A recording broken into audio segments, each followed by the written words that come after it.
আচরণবিধি লঙ্ঘনের পাল্টাপাল্টি অভিযোগের মধ্য দিয়ে জমে উঠেছে ডাকসু নির্বাচন। এদিকে এক নারী প্রার্থীকে গণধর্ষণের হুমকি দেওয়ার প্রতিবাদে বিক্ষোভ করেছে ছাত্রদল ও প্রতিরোধ পর্ষদ সহ কয়েকটি সংগঠন। ধর্ষণের হুমকিদাতা আলী হোসেনকে গ্রেফতার এবং তার বিরুদ্ধে একাডেমিক ব্যবস্থা নেওয়ার দাবি জানিয়েছে ছাত্রদল। একটি গুপ্ত সংগঠন নারীদের পোশাকের স্বাধীনতা খর্ব করতে যাচ্ছে বলে অভিযোগ করে দলটি। এদিকে গণধর্ষণের হুমকিদাতার শাস্তি না হলে এর পুনরাবৃত্তি ঘটবে বলে শঙ্কা প্রকাশ করে বিশ্ববিদ্যালয়ের শিক্ষক নেটওয়ার্ক। নতুন ব্লেন্ডে আরো রিচ অ্যারোমায় সেলন ফ্যামিলি ব্লেন্ড টে।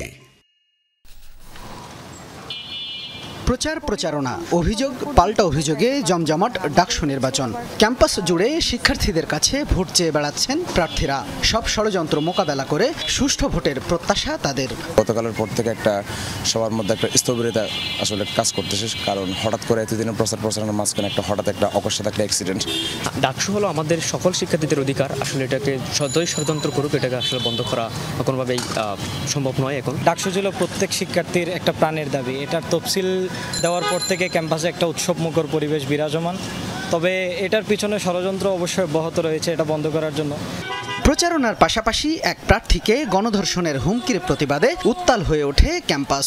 টিএসসি থেকে বিক্ষোভ মিছিল বের করে ছাত্রদল। ক্যাম্পাস প্রদক্ষিণ করে প্রশাসনিক ভবনের সামনে গিয়ে শেষ হয় বিক্ষোভ মিছিল। সেখানে সংক্ষিপ্ত সমাবেশে ভিপি প্রার্থী আবিদ ধর্ষণের হুমকিদাতাকে দ্রুত গ্রেফতারের দাবি জানান।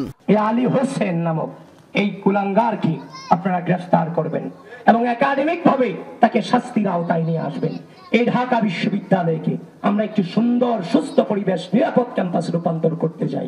এদিকে ডাকসু বানচাল ও নারী হেনস্থা নিয়ে মিথ্যাচারের প্রতিবাদে বিক্ষোভ করেছে ছাত্র শিবির। জাতীয় প্রেস ক্লাব থেকে মিছিল নিয়ে শাহবাগে গিয়ে শেষ হয়। সেখানে সংক্ষিপ্ত সমাবেশে শিবির নেতারা অভিযোগ করেন ফেসবুকে গণধর্ষণের হুমকিদাতার সাথে ছাত্রদলের সম্পর্ক আছে।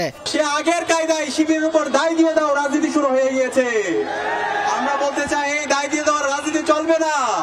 যে অপরাধী তাকে বিচারের আওতায় নিয়ে আসতে হবে।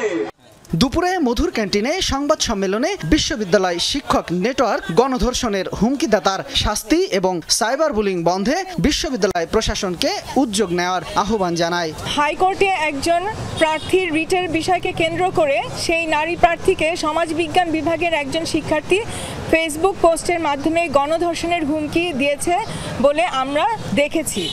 হুমকিদাতা আলী হোসেনকে যথাযথ প্রক্রিয়া অনুসরণ করে দৃষ্টান্তমূলক শাস্তি দিতে হবে।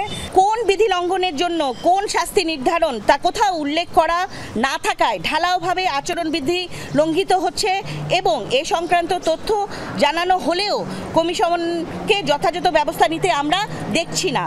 এ সময় শিক্ষক নেটওয়ার্ক ডাকসু নির্বাচনের জন্য টানা 3 দিন বিশ্ববিদ্যালয় ছুটি ঘোষণার সমালোচনা করেন। আছে বা পেজ আছে যেখানে। শামীম রেজা, যমুনা নিউজ, ঢাকা।